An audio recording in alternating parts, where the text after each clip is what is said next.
Shalom, Shana Tova, Happy New Year, as we celebrate 5782. I am Rabbi Yitzchok Tiechtel with Chabad of Nashville, here to share with you a message for the Jewish New Year.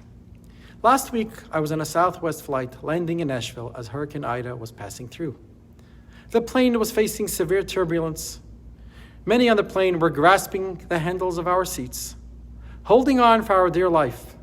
The plane was going up and down and shaking in all directions. Outside, the clouds were thick. The wind was howling, and the rain was coming down hard. I, together with my fellow passengers, felt a sense of fear and were praying with all our heart. Then finally, as we got closer to the end of this turbulent flight, my heart started to calm down, counting down the moments when the wheels will touch down and touch the ground, and I will feel anchored and settled once again. But then, to my shock and dismay, as the pilot was about to land, he gets on the speaker system and nervously says, "Attention, my dear passengers. I sadly need to notify you that our landing has now been aborted, as the winds in Nashville were too strong. We will be going back up in the air, and we will try to land on another runway. We will do the best we can and try as hard as we can and hope to be able to land and touch the ground." Now, hearing those words brought a sense of fear, uncertainty, and worry consumed me once again. Oy vey, what will be now? Do I need to truly go through this all over again? And thank God, on the second attempt, the pilot landed and the entire plane broke into a round of applause. Friends, this is exactly what seems to have been happening to us during this long flight. For when Corona broke out in March of 2020, we thought it would last for a few weeks. Then, weeks turned into months. A year passed, and we thought, okay, we beat it. Back to normal. Alas, the future is still uncertain. And just as the new year arrives with Rosh Hashanah of 5782, we are once again facing a new variant called Delta, which is taking us back up into the air with uncertainty. Delta Airlines tweets out, "Who came up with the name for this variant?" Corona Beard tweeted back, "Welcome to the club." Friends, but even if you're not the brand manager or marketing director of Delta or Corona, the past year has been a setback for so many in so many areas. We endured grief, loss, illness, mental health crises, anxiety, family challenges, financial stress, and more. The last 18 months have altered all of our lives, for no person and no sector have remained unscathed. All people and all nations have experienced upheaval. We have all endured difficult weeks and months, perhaps more than many of us could have ever imagined. Addictions have increased. Depressions have accelerated. Anxiety is on an all-time high. So the big question I ask of all of you here tonight and on this Rosh Hashanah is, how do we uplift our spirits? How do we find hope for a new year? How can we get a booster shot of optimism and confidence? How do we not only survive COVID, but thrive going forward? How do we embrace a new year with the highest of notes? Friends, you came to the right place. For that is exactly what Rosh Hashanah is all about. And I will let you into the secret of how we will keep this flight going until we have a safe landing very soon, God willing. Listen very closely as I share with you how we will deal with this second round of COVID and take control of this aircraft and bring us home. You see, in COVID round 1, we were passengers on the plane. This journey of the past 15 months of COVID, there was one most important thing that we all needed to remember in order to survive. What was that? We needed to accept that the only way to survive is to trust the pilot. You see, until COVID came around, we thought we had it all figured out. We were on top of our lives. Everything was good, and we were in full control. But then COVID came and taught us that we need to let go and let God take charge. We were forced to accept that all along we had an illusion of control, and now we just need to give up and trust in Him that all will be okay. All the plans that we had went up in the air, and now we just needed to loosen our grip and place our trust on the one above. You see, I like to compare this to what happens when you're flying in an overnight flight, and you look around the plane, and you see how almost everyone is in a deep, peaceful sleep. I mean, think about it. How can these people be sleeping so comfortably when they are inside this metal tube flying thousands of miles in the air at speeds of hundreds of miles per hour?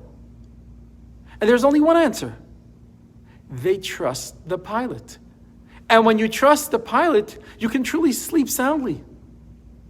And that is how we survived the first year plus of the COVID era. But then there is the next phase that we are now dealing with. When we enter COVID round 2, there's something more going on here. It's not just more of the same. Friends, round 2 has a very profound message. You see, after everything we have gone through in the past year, we are now forced to discover a whole new awareness, a new sense of purpose, a new depth. For all of the suffering that we went through forced us to recognize that we are not who we thought we were. There must be something greater to accomplish in our lives than what we had going on until now. Friends, and maybe it's time for me to switch my black hat for a pilot's cap. Maybe it's time for me to move out of my seat as a passenger and head towards the cockpit and take action as the pilot of this plane. Perhaps now the time has come for me to recognize that in order for this plane to land, I need to make my purpose about bringing the light into the darkness and bring us all home. A few short months ago, there were several consecutive heavy snowfalls in the New York City region. And as usual, the roads and the highways were covered with large quantities of salt to melt the snow.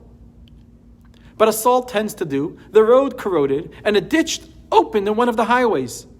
And all the cars and trucks made sure when they were on the highway to drive around the ditch in order to avoid falling into the pit. So the city of New York sent a construction worker to go fill the ditch. So as he arrived with his pickup truck to the ditch, and he saw all the vehicles circling around the ditch, he did the same. He went around the ditch in order to avoid it, and he traveled on. That's when a man standing at the ditch called out to him, and he said to him, "Sir, why did you avoid the ditch?" And the man innocently said, "I don't want to get stuck in this insanity. I want a smooth road." And the man smiled and said back to him, "Oy, you missed the point. You were sent here in order to enter the ditch and fill it. You have the tools. You have the know-how. You have the education and you have the experience. And this is your task. Don't avoid it. Celebrate it. And this is why you were sent down this road, not to avoid the ditch, but to fill it." Friends, each of us has encountered over the past year and a half a ditch or two, or maybe 3 in our lives. And we have fallen into these ditches. We were overtaken by anxiety, by fear, by panic, by hysteria. Our mental stress has reached peaks or depths we have not known before. We are always looking for ways to drive around these ditches and find the smooth terrain of a comfortable highway. Friends, maybe now as we hit the second round of this turbulent flight with COVID, round 2, maybe there's another way of looking at it. Instead of me being frustrated and annoyed and despondent about the ditches of my life, can I discover that God has sent me right here, right now, to these very ditches, because my soul's mission is to bring light and blessing and love into this very situation, into these very people, into these very circumstances. You see, Rosh Hashanah is a day of renewal. When we press the reset on our life and we tell ourselves, do not despair, do not panic. It's time for me, for us, to discover something far deeper and more powerful than ever before. Our inner spiritual calling, to be the pilot who will take the world in a better direction. It is an extraordinary opportunity for me to set up and do my part. You know, they say that when you see a glass that isn't full, the pessimist says, it's half empty. The optimist said, it's half full. But the Jew says, let me go and fill it up. For this is our mandate now. Why last year the question was, how positive we'll be dealing with the pandemic? But today our mandate is not to be passive any longer, but take leadership. Take a step. Be the pilot and create the change we want to see. Friends, there is some good news. The great news is, as there are very powerful instruments in the cockpit that are meant to guide me. See, all aircrafts are fitted with something called the HUD, a heads-up display. This means that the instruments on the dashboard clearly display which way to go and how to get there in the right direction. We are so blessed with a Torah that guides us and provides us with the tools and directions we need to keep this flight going in the right direction and get us all landed safe and sound. And when you and I recognize that we have this responsibility during this time of craziness, then a strong sense of peacefulness, of calmness enters our heart. As now, we realize that each one of us has become a conduit for God's purpose. You become an ambassador of hope, an ambassador of love, and an ambassador of light. It's not about comfort, but rather about what my mission is. It is about embracing yourself as a divine messenger in this world with a task to fulfill, which only you can do. During these hectic days of the Delta variant, it is up to us to wake up each morning and say, what can I do today to bring this plane home? Friends, take time every single day to reflect on this individual and personal gift that God has given you, the gift of purpose during these dark times.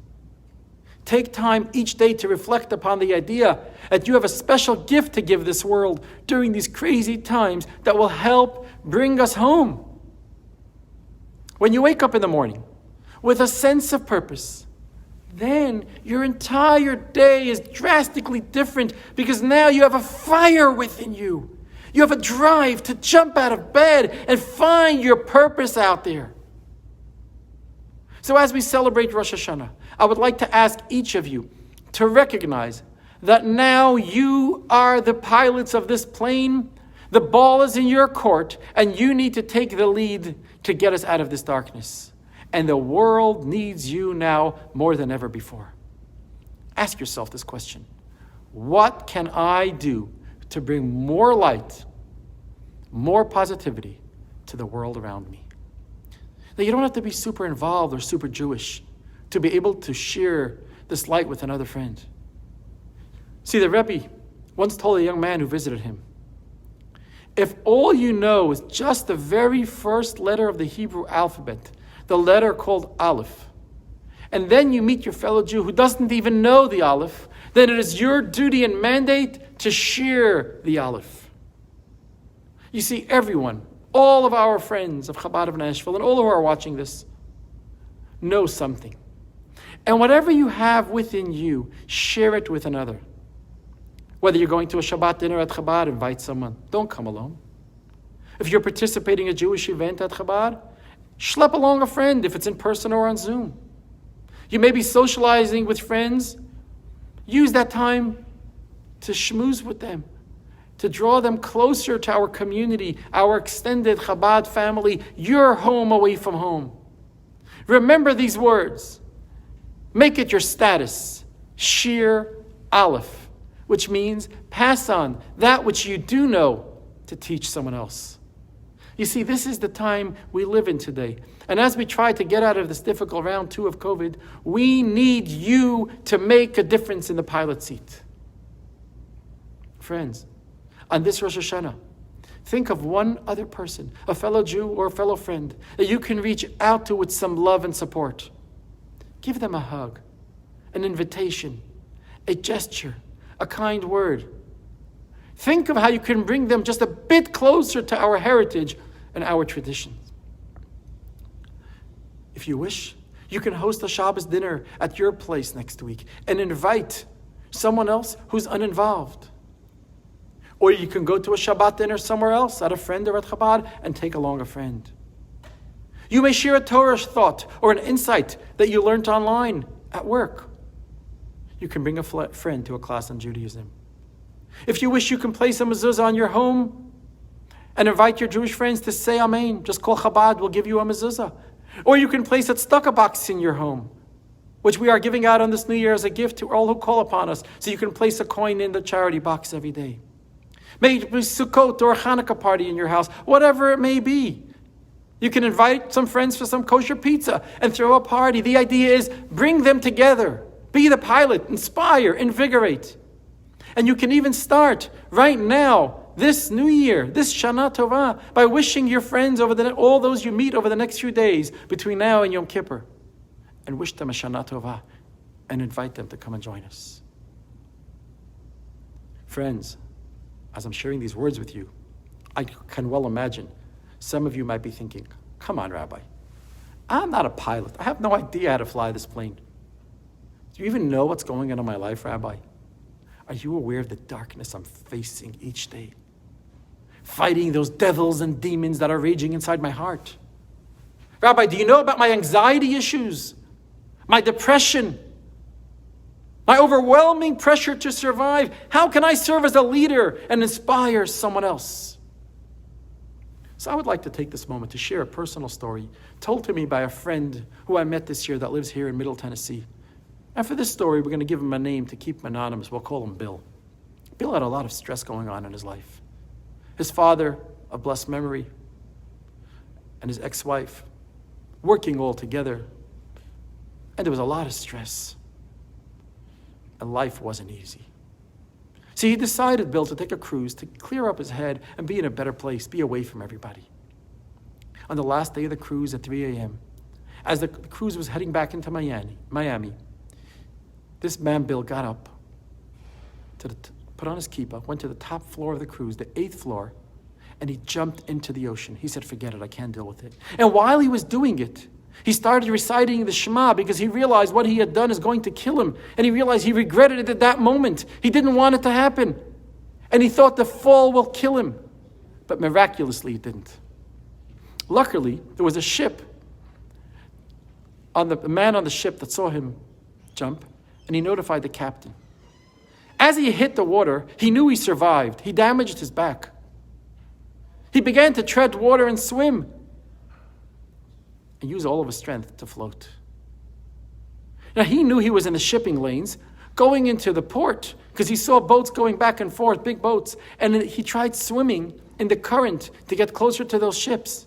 And Bill was praying that God would save him from this terrible, terrible error that he made. He thought this would be the answer, and now he regretted it.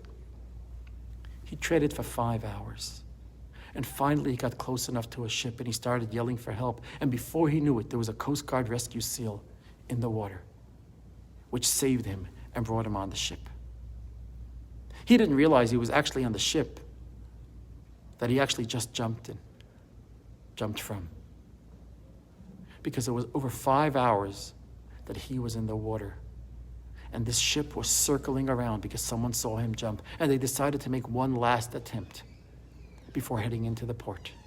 And they found him and brought him on board. He was so blessed and protected by God through this terrible ordeal.